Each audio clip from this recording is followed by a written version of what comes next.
שלום כיתה, אנחנו ממשיכות היום בסדר בגדים. סיימנו את הוידאו בעבר עם המלאכה של אורג.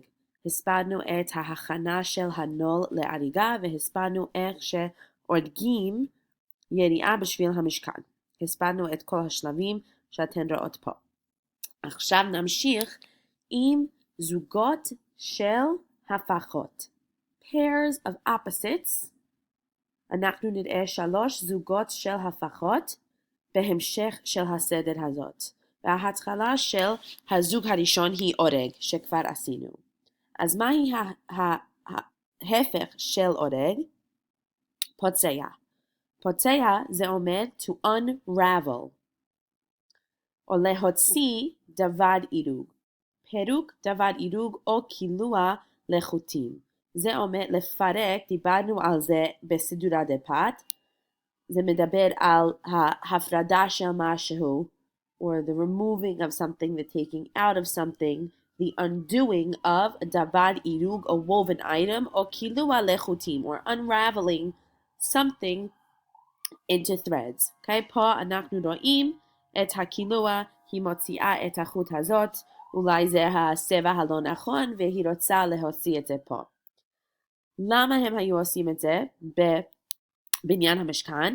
כדי להרוג את היריעות, הם היו חייבים להוציא חוט אחת או 2 לפני שהם סיימו את כל ההריגה. So, if you ever made, let's say, a beaded bracelet or a friendship bracelet or a rainbow loom, there are times when you have to sometimes pull off 1 or 2 beads or undo 1 or 2 stitches of your friendship bracelet כדי לזכור את זה. In order to close it, in order to complete it, and make sure it's the right size, you might take out the last 2 stitches. אז כדי לסיים את ההריגה של היריעה, הם היו מוציאים או פוצעים חוט או 2 חוטים. ההלכה למעשה היא שאסור לנטול חוט מהבגד. If you see a loose thread hanging out of your clothing בשבת, over here אנחנו רואים שכאשר הוא פוצע את החוט, right, the whole ariga, the whole woven thing comes apart. So we're not allowed to be pulling loose threads on Shabbat because that is a chilul of potzeah. So, הזוג הראשון של הפכות היא אורג ופוצע. עכשיו יש לנו קושר. קושר היא עשיית קשר קיימה. Tying the ends of something, of a thread, a string, into a permanent knot. קשר קיימה מדברת על קשר, a knot, שהיא קיימת. It's a permanent knot.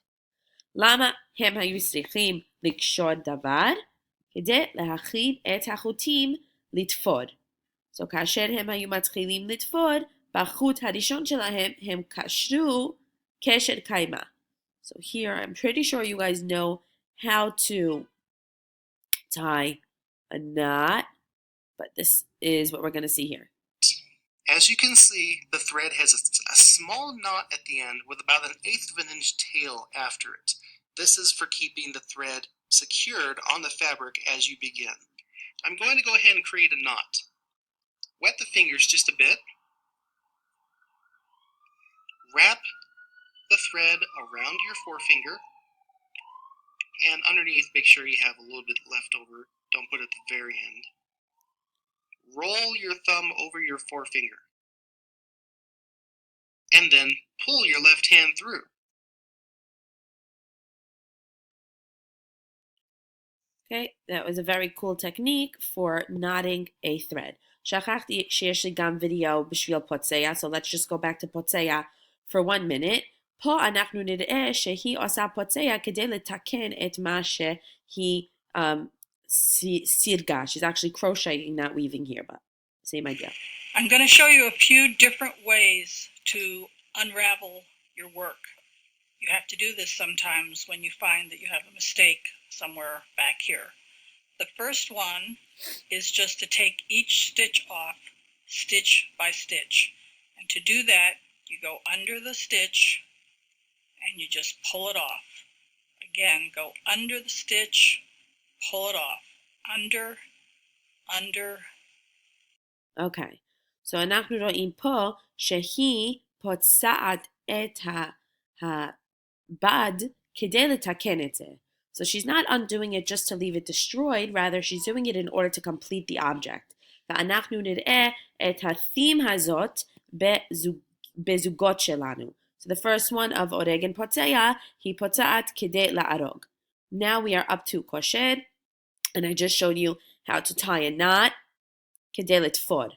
ההלכה למעשה היא שאסור לקשור קשר קיימא, and there are three types of these knots.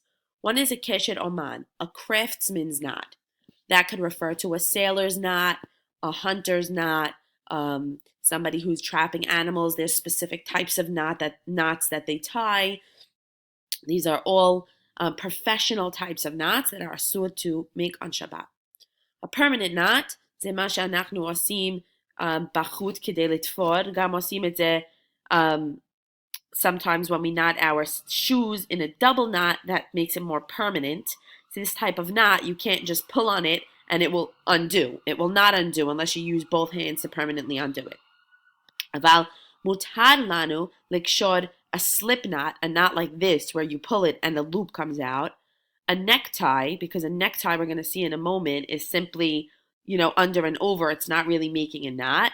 Or a bow knot. You have a bow in your shoelaces or a bow on a ribbon, let's say. הקשרים האלו מותר לקשור בשבת. Okay, so let's just catch some videos. We have some knot. This is a super old video about how to tie a professional knot. The hand that was in your left hand, and this time say to yourself, left line over right line. Then pass it over and under the part in your left hand. Notice that in a square knot, the end and the standing part of one line come out on the same side of the bite formed by the other part. Okay, and there are many other very complex knots that under the standing part can be and down created with a rope. Forming an eye around the standing. These are asur b'Shabbat. However, a tie is mutar b'Shabbat. So that the wide end of the tie ends up in the front. Notice how the wide end is in the front covering the narrow end. After you do this, you push it through the loop. Okay, this is basically just loops. There's not really a knot happening here. So this is mutar b'Shabbat, which is why you'll see men in Bet Knesset wearing ties. Okay, now, mahi hahefech shel kosher, קוראים לזה matir, to untie. hatarat kesher bar kaima, the removing of a kesher bar kaima, which means a permanent knot. Okay? Now, why do I have pictures of snails here? Because matir lo keshura le seder begadim be'emet. I mean, it is, but indirectly, אני אסביר. כדי לתקן את הרשת שהשתמשו בו לצוד חילזון בשביל הצבע תכלת. So, in order to get the seva of tchelet, שהם הצטרכו בשביל היריעות המשכן, they had to hunt and find a chilazon, which is a certain type of snail, as pictured here, that produces the color tchelet. In order to catch or latsud et achilazon hazeh, הם השתמשו ברשת. A reshet is a net, okay? And here we'll see a man casting a net out into the sea in order to catch fish, and this is a very common way of hunting any type of sea animal. Right? פה אנחנו רואים שהדגים הם בתוך הרשת. Now, let's say the net came back up and it was torn, and there was a big hole torn in it. איך הם היו מתקנים את זה?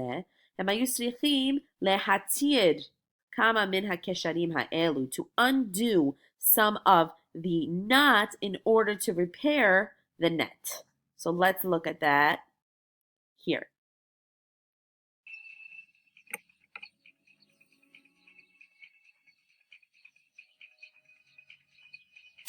He's cutting it in order to repair it because those loose ends are not fixable. So he has to get to the end knot. Instead of cutting it, he could have untied the knot and retied it, but it's the same idea. כדי לתקן את החור הזאת, הוא צריך להתיר או להוציא חלק מזה.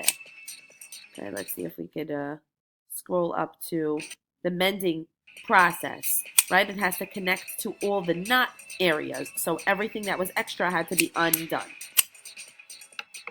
Okay. אז ראינו עוד זוג של היפוכים. We have kosher and matir. Okay, can we do the next two zugim in our 5 minutes? Okay, let's see. Halacha lema'aseh asur lehotzi keshet kaima. You're not allowed to untie a double knot or a permanent knot. So any of the knots she'asinu be kosher, asur lehotzi be matir. So that means that a regular bow tie on your shoelace you can undo, but you wouldn't be able to undo, let's say, a permanent knot. A regular slip tie that a man is wearing can be undone, but you couldn't undo, a sailor's knot or a hunting knot or something like that. Okay? אני אמשיך את המלאכות בווידאו אחרת.